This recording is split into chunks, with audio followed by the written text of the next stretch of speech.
Hey, how's it going? Hey, good. How are you?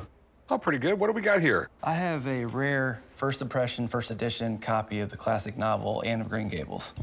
Okay. Pretty impressive. Where'd you get it? I bought it from a estate auction, actually.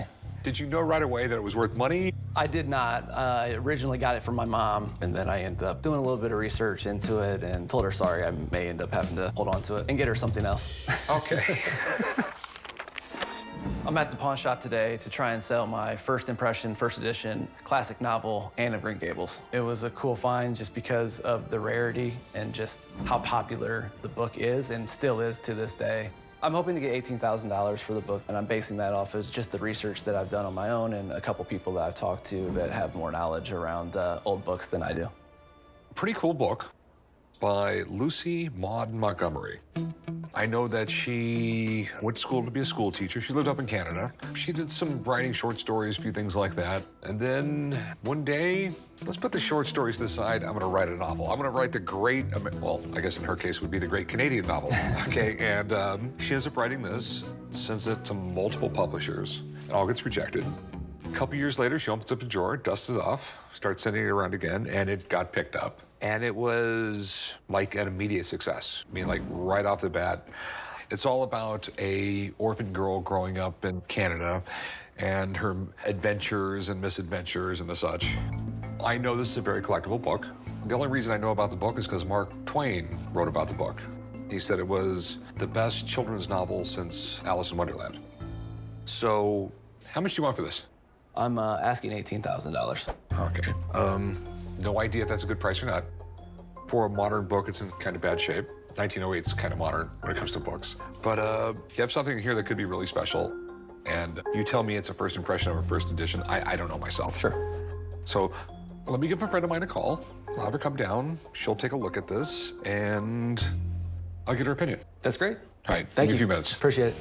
Fairly confident that the expert will value the book close to my asking price. I feel confident in my number. Rebecca, how's it going? Hey, Rick, how are you? I am doing great. So what do you think? Anne of Green Gables, first edition. If it is, I'm really excited because it's a great book. I'm gonna guess you haven't read it. Nah, not exactly on my list. Every little girl reads this book. More little boys should read it. It's just a classic. And Lucy Maud Montgomery, one of the reasons she wrote this was because she was really frustrated with the type of girls she was seeing in the literature that she was reading. And that clearly resonated with people because, you know, the book sold tens of thousands of copies, like, just within months. Okay, did not know that at all. Okay. There we go. That's what I want. First edition. Oh, yeah. The first impression, there were multiple impressions. Impressions like a printing, like a batch, right? And so, you know, you have the first edition batch comes out April 1908, and then essentially every 2 months they're printing new batches. So, you know, by October you're in like the 5th printing or something. The other thing I'm just gonna check out is the condition. We've got what we call a broken hinge, the inside here. So one of the weakest points of a book is the joint or the hinge. It's called the hinge inside, the joint outside. So that is the most common place you're gonna see wear, especially from reading. And a book like Anne of Green Gables was read to death. Scale of 1 to 10, I would probably put this around a 6. Okay. It is better than average, but it is not great. All right. But it's worth noting, this is an era when you see this books published in multiple colors. And so the fact that this is one of the ones that are in brown, it's slightly scarcer in this particular binding. Drum roll. What do you think it's worth in the condition it's in?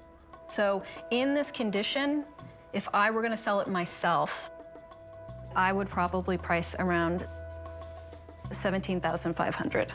Yeah, that sounds about fair based off of my research and the people that I've talked to. All right. I'll let you know what happens. All right. Okay, so, what would be your best price? How about 14,000? How about 8,000? I don't know if I'm gonna sit on it for a long time. Would you go 10? Nope. I'll go like 81. 85? 83? 84? You paid $5 for it. More than that. 8,400. You know what? I'll do 8,400. That's great. Thank you. All right, sweet. Meet me right up front. We'll do some paperwork. I'll get you paid. Perfect, thank you. This story has a happy ending because I paid $25 for the book and ended up making a deal for $8,400.